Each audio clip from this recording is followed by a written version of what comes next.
तो दोस्तों आज हम फिर से आपके लिए लेकर आए हैं देश दुनिया की तमाम ताज़ा बड़ी खबरें। सबसे पहली बड़ी खबर में आपको बताएंगे दोस्तों कि उत्तर प्रदेश के संभल में जामा मस्जिद का सर्वे करने पहुंची टीम की मुसलमानों ने कर दी पिटाई, भागकर डीएम एसपी ने बचाई जान। संभल में जामा मस्जिद को लेकर जमकर बवाल। अंतर्राष्ट्रीय कोर्ट से अरेस्ट वारंट जारी होने के बाद नीदरलैंड ने नेतन्याहू को गिरफ्तार करने का किया ऐलान। बोले नीदरलैंड नेतन्याहू आए तो भेजेंगे जेल। यूपी उपचुनाव में एआईएमएम के कार्यकर्ताओं पर बीजेपी सरकार ने कराया केस दर्ज, तो भड़के असदुद्दीन ओवैसी, योगी से केस वापस लेने की कर दी मांग। झारखंड विधानसभा चुनाव में 4 मुसलमानों ने जीत की हासिल, 4 विधायक झारखंड में बने मुसलमान। संभल में हुए पथराव पर समर्थकों से बोले मौलाना तौकी रजा खान, सर्वे होना है तो सभी का सर्वे होगा, जामा मस्जिद का ही क्यों। तो दोस्तों सभी खबरों को आपको एक एक कर बताने वाले हैं, वीडियो को लाइक कर चैनल को सब्सक्राइब कर दें। इसी बीच पर तो दोस्तों अगली खबर की ओर, तो उत्तर प्रदेश के संभल में जामा मस्जिद का सर्वे करने पहुंची टीम पर पथराव, डीएम एसपी ने भागकर बचाई जान।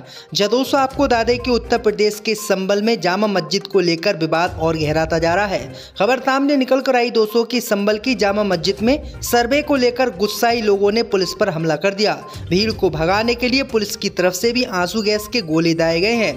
कोर्ट के आदेश के बाद जब दूसरी बार सर्वे करने के लिए टीम फिर से जामा मस्जिद पहुंची तो मुसलमान भड़क गए और मुसलमानों ने पुलिस पर हमला कर दिया। इस दौरान पुलिस पर भीड़ द्वारा पत्थरबाजी की गई और जमकर धक्का मुक्की भी हुई। इस घटना का भी वीडियो सामने आया है जिसमें दिख रहा है कि पुलिस और एसपी हेलमेट पहले नजर आ रहे हैं और दूसरी तरफ से पत्थरबाजी हो रही है। फिलहाल संभल में हालात तनावपूर्ण हैं क्योंकि सुबह 7:30 बजे टीम जामा मस्जिद के अंदर दाखिल हुई और वहां पर सर्वे करने लगी। मुसलमानों का कहना है कि इस मस्जिद को बाबरी मस्जिद की तरह तोड़कर मंदिर बनाने की कोशिश की जा रही है, जबकि ये मस्जिद कई हजार साल पुरानी है और यहाँ पर कोई भी मंदिर नहीं है। इसी बीच पर तो दोस्तों अगली खबर की ओर, तो अंतर्राष्ट्रीय कोर्ट के आदेश के बाद इजराइल के प्रधानमंत्री नेतन्याहू होंगे गिरफ्तार, कई देशों ने किया ऐलान।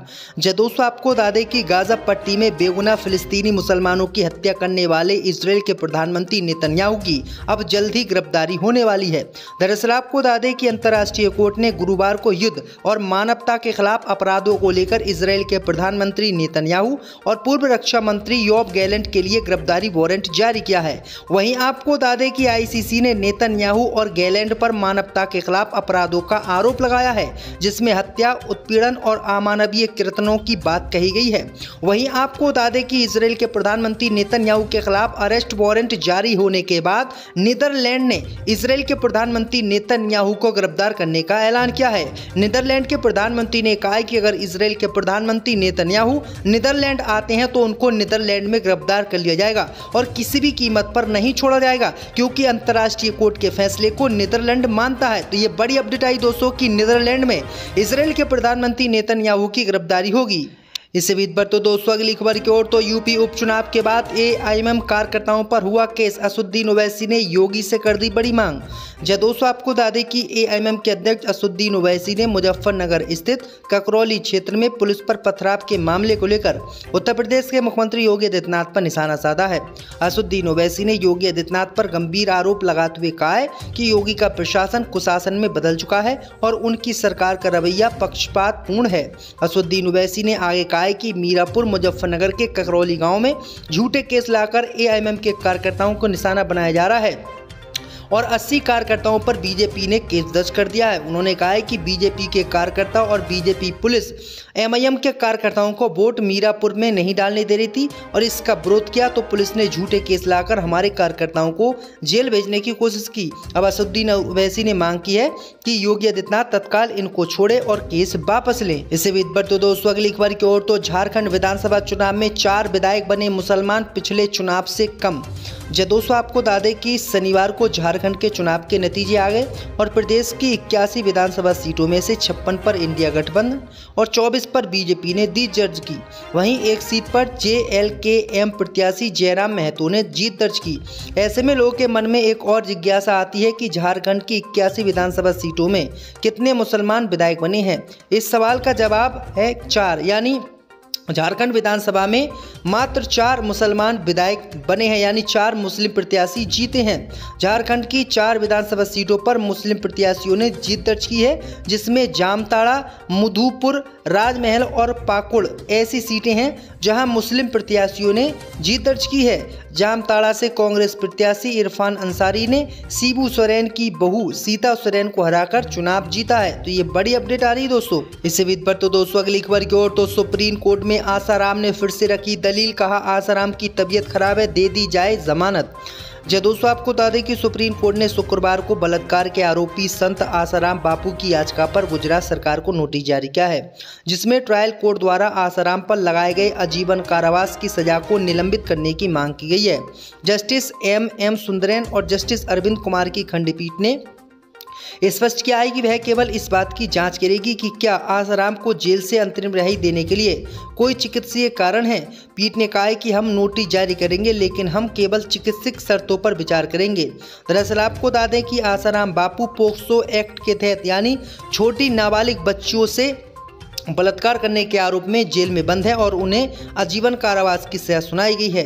और अब बाबा अपनी तबीयत का बहाना बनाकर बेल मांग रहा है, लेकिन कोर्ट बार बार बेल उन्हें नहीं दे रहा है। इससे विद पर तो दोस्तों अगली खबर की ओर तो संभल में हुए पथराव पर समर्थकों से बोले मौलाना तौकीर रजा खान, सर्वे होना है तो सबका होगा। जी दोस्तों, आपको बता दें कि उत्तर प्रदेश स्थित संभल में जामा मस्जिद में सर्वे के विरोध में हुए बवाल पर मौलाना तौकीर रजा ने अपने समर्थकों से बात की है। संभल में हुए पथराव को लेकर सवाल पूछने पर समर्थकों से कहा है कि अभी ही क्यों सारे मस्जिदों के सर्वे याद आ रहे हैं।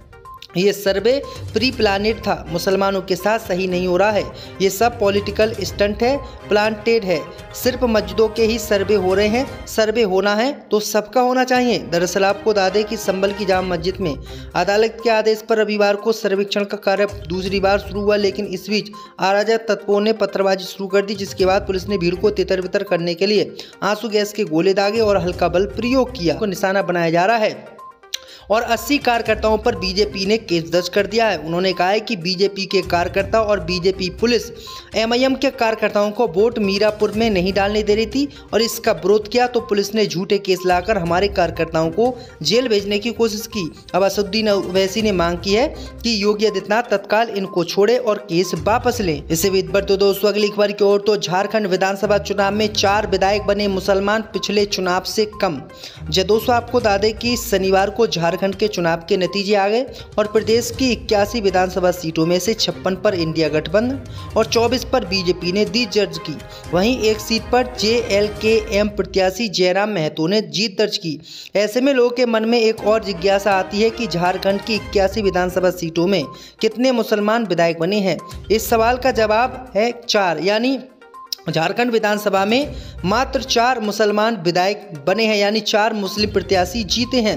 झारखंड की 4 विधानसभा सीटों पर मुस्लिम प्रत्याशियों ने जीत दर्ज की है, जिसमें जामताड़ा, मधुपुर, राजमहल और पाकुड़ ऐसी सीटें हैं जहां मुस्लिम प्रत्याशियों ने जीत दर्ज की है। जामताड़ा से कांग्रेस प्रत्याशी इरफान अंसारी ने शिबू सोरेन की बहू सीता सोरेन को हराकर चुनाव जीता है। तो ये बड़ी अपडेट आ रही है दोस्तों। इससे विद पर तो दोस्तों अगली खबर की ओर तो सुप्रीम कोर्ट में आसाराम ने फिर से रखी दलील, कहा आसाराम की तबीयत खराब है, दे दी जाए जमानत। जी दोस्तों, आपको बता दें कि सुप्रीम कोर्ट ने शुक्रवार को बलात्कार के आरोपी संत आसाराम बापू की याचिका पर गुजरात सरकार को नोटिस जारी किया है, जिसमें ट्रायल कोर्ट द्वारा आसाराम पर लगाए गए आजीवन कारावास की सजा को निलंबित करने की मांग की गई है।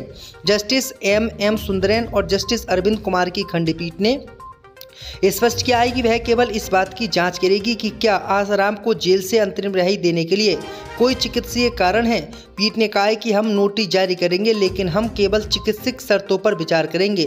दरअसल आपको बता दें कि आसाराम बापू पोक्सो एक्ट के तहत यानी छोटी नाबालिग बच्चियों से बलात्कार करने के आरोप में जेल में बंद है और उन्हें आजीवन कारावास की सजा सुनाई गई है। और अब बाबा अपनी तबीयत का बहाना बनाकर बेल मांग रहा है, लेकिन कोर्ट बार बार बेल उन्हें नहीं दे रहा है। इससे विद पर तो दोस्तों अगली खबर की ओर तो संभल में हुए पथराव पर समर्थकों से बोले मौलाना तौकीर रजा खान, सर्वे होना है तो सबका होगा।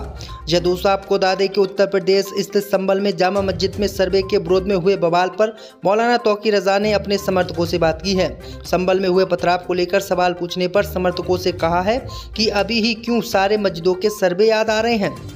ये सर्वे प्री प्लानेड था, मुसलमानों के साथ सही नहीं हो रहा है, ये सब पॉलिटिकल स्टंट है, प्लांटेड है, सिर्फ मस्जिदों के ही सर्वे हो रहे हैं, सर्वे होना है तो सबका होना चाहिए। दरअसल आपको बता दें कि संभल की जामा मस्जिद में अदालत के आदेश पर रविवार को सर्वेक्षण का कार्य दूसरी बार शुरू हुआ, लेकिन इस बीच अराजक तत्वों ने पत्थरबाजी शुरू कर दी, जिसके बाद पुलिस ने भीड़ को तितर बितर करने के लिए आंसू गैस के गोले दागे और हल्का बल प्रयोग किया।